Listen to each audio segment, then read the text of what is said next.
ہمارے نبی جناب محمد رسول اللہ صلی اللہ علیہ وسلم نے فرمایا کہ اللہ یہ کہتے ہیں، علماء بیٹھے ہوئے سمجھ جائیں گے حدیث قدسی ہے۔ حدیث قدسی کا مطلب ہوتا ہے جناب رسول اللہ صلی اللہ علیہ وسلم بیان کرتے ہیں اللہ یہ کہتا ہے۔ ہمارے نبی جب یہ فرماتے ہیں اللہ یہ کہتا ہے، پھر وہ آگے بات بیان فرما، اس کو حدیث قدسی کہتے ہیں۔ تو فرمایا ہمارے نبی جناب رسول اللہ صلی اللہ علیہ وسلم نے، یقول اللہ عز و جل، اللہ تعالیٰ شانو کہتے ہیں، یا عبادی، اے میرے بندو، حرمت علی الظلم، میں نے اپنے اوپر حرام کیا ہے بندوں پر ظلم مت کرنا۔ اللہ کے نبی فرما رہے ہیں اللہ یہ کہتا ہے، ہمارے نبی فرما رہے ہیں کائنات کا بنانے والا مالک اور خالق رب کہتا ہے، یا عبادی، میرے بندو سنو، حرمت علی الظلم، میں نے اپنے اوپر ظلم کا حرام کیا ہے، وجعلت فیما بینکم محرما، تمہارے درمیان میں ظلم کا حرام کیا، فلا تظالموا، کسی پر ظلم مت کرنا۔ اس کا معنی کیا ہوئے؟ والدین اولادوں پر ظلم نہ کریں، اولادیں ماں باپ پر ظلم نہ کریں، شوہر بیویوں پر ظلم نہ کریں، بھائی بھائیوں پر ظلم نہ کریں، دکاندار کسٹمر پر ظلم نہ کرے، کسٹمر دکاندار پر ظلم نہ کرے، افسر ماتحتوں پر ظلم نہ کرے، کلی پر ظلم نہ کرے، کوئی کسی پر ظلم نہ کرے۔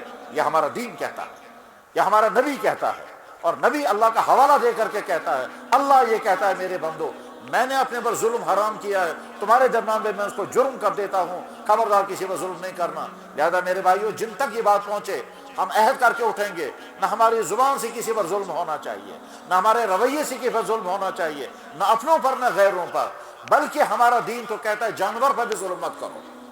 ہمارے نبی علیہ الصلوۃ والسلام کے سامنے تو جانور بھی آ کر کے اپنے ظلم کی فریادیں سنایا کرتے تھے، اور اللہ کے نبی علیہ السلام فرمایا کرتے تھے اس اونٹ پر اس کے مالک نے ظلم کیا، اس چڑیا پر، اس چڑیا کے بچے اٹھا لیے گئے ہیں، کس نے بچے اٹھائے ہیں، اس نے ظلم کیا۔ اللہ کے نبی علیہ السلام نے فرمایا جانوروں کو آپس میں مت لڑاؤ، کیونکہ وہ آپس میں لڑیں گے تو ایک دوسرے کو تکلیف پہنچے گی، تم کو مزہ آئے گا۔ اللہ کے نبی نے فرمایا ان گونگے جانوروں کے بارے میں اللہ سے ڈرنا، ایسا نہ ہو کہ تم ان کو بند کر کے رکھو، نہ گھاس دو نہ پانی، اتقوا اللہ پہ۔ تو ہمارا نبی تو جانوروں پہ ظلم برداشت نہیں کرتا، ہمارا نبی تو کیڑے مکوڑوں پہ ظلم برداشت نہیں کرتا، ہمارا نبی تو وہ تھا کہ ان کے دشمنوں نے ان پر ظلم کیا، انہوں نے یہاں سے کبھی انتقام نہیں لیا۔ وہی میسیج ایمان والوں کے لیے ہے، ایمان والو، تمہاری زبان سے کسی پر ظلم نہ ہو، تمہارے رویوں سے پر ظلم نہ ہو، تم کرسی پر بیٹھو تو اس کرسی کو ظلم کا ذریعہ مت بناؤ، تمہارے ہاتھ میں اگر پاور آ گیا تو اس پاور کو ظلم کا ذریعہ مت بناؤ، تم اگر اپر ہینڈ رکھتے ہو تو ماتحت والوں پر ظلم مت کرو، افسر ماتحت پر ظلم نہ کرے، کلیگ پر ظلم نہ کرے، ڈاکٹر پیشنٹ پر ظلم نہ کرے، ٹیچر سٹوڈنٹس پر ظلم نہ کرے، کوئی کسی پر ظلم نہ کرے۔ یہ ہمارے دین کا میسیج ہے۔ مدرسوں کی جلسوں کا ایک اہم مقصد یہی ہوتا ہے کہ سوسائٹی والوں کو بتائیں کہ عادلانہ زندگی گزارو، ظالمانہ زندگی سے پرہیز کرو۔ معاشرے میں خرابیاں پھیلتی ہیں، اور وہ خرابیاں ہر زمانے الگ الگ قسم کی ہوتی ہیں۔ کچھ خرابیاں ایسی ہوتی ہیں کہ اللہ تعالیٰ شان اس کو برداشت نہیں کرتے، مثلا اللہ کو ہرگز برداشت نہیں ہے کہ بدکاریاں ہوں، اللہ کو ہرگز برداشت نہیں ہے کہ لوگ شراب پئیں، لوگ ڈرگس کریں۔ یہ کچھ چیزیں تو اللہ تعالیٰ شان برداشت کر لیتے ہیں، یہ میرے بندے نافرمانی کر رہے ہیں میں برداشت کر لوں گا، لیکن کچھ چیزیں اللہ تعالیٰ شان برداشت نہیں کرتے۔ مثلا جو لوگ ڈرگس پھیلانے کا کام کرتے ہیں، اس کے معنی یہ ہیں کہ وہ اللہ کے پیدا کیے ہوئے انسانوں کو وہ چیز کھلا رہے ہیں جس کے نتیجے ان کی زندگیاں تباہ ہو جائیں گی۔ اس شخص کا یہ ڈرگس پھیلانے کا عمل اللہ کی نظر میں بے انتہا مجرمانہ عمل ہے، اور اسی دنیا میں اس کو سزا لگے گی، طے ہے۔ یہ ہو ہی نہیں سکتا، موت تک کا اللہ تعالیٰ انتظار نہیں کرتے ہیں۔ کیوں؟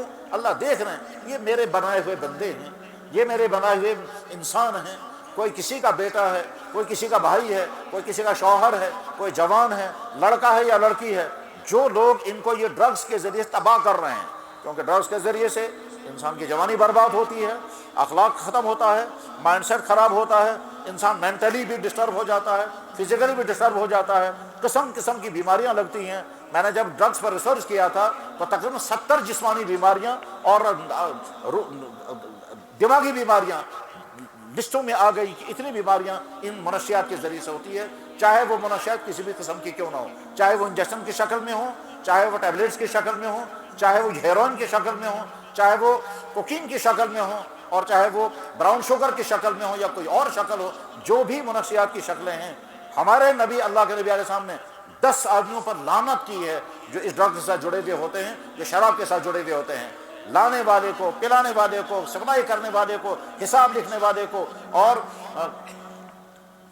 میرے بھائی جب کسی معاشرے میں یہ چیز پھیل جاتی ہے اس کے بعد پھر اس معاشرے کی اگلی نسل برباد ہو جاتی ہے. پھر کیا ہوگا؟ اس معاشرے، وہاں کے مسلمانوں کا، وہاں کے انسانوں کی اگلی زندگی جو ہے وہ تباہیوں کا شکار ہوتی ہے، کیونکہ اگلی زندگی سنبھالنی ہوتی ہے اس نسل کو جو آج جوان ہیں، کل کو یہی سوسائٹی کے بڑے لوگ ہوں گے.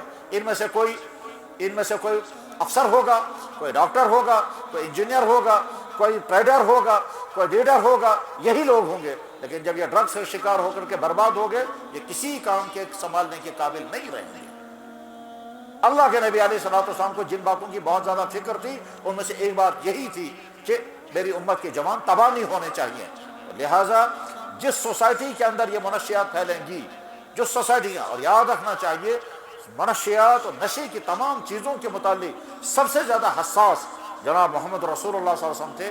اس لیے آپ نے مدینہ شریف میں کی پاکیزہ سوسائٹی میں جو ماحول آپ نے تیار کیا تھا وہ بالکل تمام برائیوں سے پاک صاف ماحول تھا. وہاں نہ کوئی شراب، نہ کوئی ڈرگز، نہ کوئی منشیات کی چیز، کوئی چیز باقی نہیں رہی تھی. وہاں کے مالدار لوگ بھی سخاوت کرنے والے تھے، فضول خرچی کرنے والے نہیں. وہاں کے جوان پاک دامن تھے، بدکاریوں میں مبتلا کوئی نہیں. وہاں کی عورتیں باحیا اور با کردار تھی، آوارہ عورتیں نہیں تھی. وہاں کا غریب بھی صبر کرنے والا تھا، لوٹ مار کرنے والا نہیں. وہاں چوری نہیں، وہاں فراڈ نہیں، وہاں فریب نہیں، وہاں لوٹ مار نہیں، وہاں کرپشن نہیں. وہاں عہدہ ہوتا تھا، اس عہدے کو استعمال کرتے تھے لوگوں کی خدمت کے لیے. عہدہ ملتا تھا، اس کو سمجھتا تھا میری کندھوں پر ذمہ داری ہے. وہاں کا تو گورنر بھی اسی لیول کی زندگی گزارتا تھا جس لیول کی زندگی وہاں کے غریب سے غریب تر انسان کی ہوتی تھی. معاذ بن جبل کو یمن کا گورنر بنایا گیا. معاذ بن جبل ایک ہفتے تک زکوٰۃ جمع کرتے تھے اور ایک دانہ بھی خود نہیں کھاتے تھے، اور اگلے ہفتے غریبوں میں تقسیم کرتے تھے. اور شام کو آ کر کے وہی جو کی خشک روٹیاں ٹھنڈے پانی کے ساتھ چبایا کرتے تھے. یہ گورنر کا حال تھا. معاذ بن جبل گورنر بنائے گئے تھے یمن کے. خود فاروق اعظم حضرت عمر بن خطاب رضی اللہ عنہ امیر المومنین ہیں. وہ رات کو بیٹھ کر کے حساب لکھ رہے ہیں اور بیت المال کا خزانے عمرہ کا چراغ جل رہا ہے. اتنے میں باہر سے ایک آدمی آیا، اس نے آواز دی. امیر المومنین اٹھ کھڑے ہوئے، پوچھا کون ہیں؟ انہیں جب باہر سے کہا میں علی ہوں. امیر المومنین رضی اللہ عنہ اندر بلایا اور اندر بلانے کے بعد پھر بٹھایا. پوچھا اپنے ذاتی کام کے لیے آئے ہو یا پبلک کے کام کے لیے آئے ہو؟ تو حضرت علی نے کہا میں تو اپنے ذاتی کام کے لیے آیا ہوں. امیر المومنین نے چراغ فوراً بجھا دیا. فرمایا یہ بیت المال کا، یہ قومی خزانے کا چراغ جل رہا تھا، تم ذاتی کام کے لیے آئے ہو. میں قومی خزانے کا چراغ تمہارے ذاتی کام کے لیے نہیں جلا سکتا ہوں. حضرت علی نے کہا تو اپنا چراغ جلائیے. تو امیر المومنین نے کہا کہ میرا اپنا چراغ ہے ہی نہیں. آدھی دنیا پر حکومت چل رہی تھی فاروق اعظم کی اور گھر کے اندر چراغ نہیں تھا. روشن تاریخ ہے. میرے بھائیوں، دینی مدرسوں کے اہم ترین جلسہ امت کو میسیج دینا ہے کہ جن خرابیوں میں تم مبتلا ہوتے جا رہے ہو ان خرابیوں کو خرابیاں سمجھو اور اپنے آپ کو نکالو.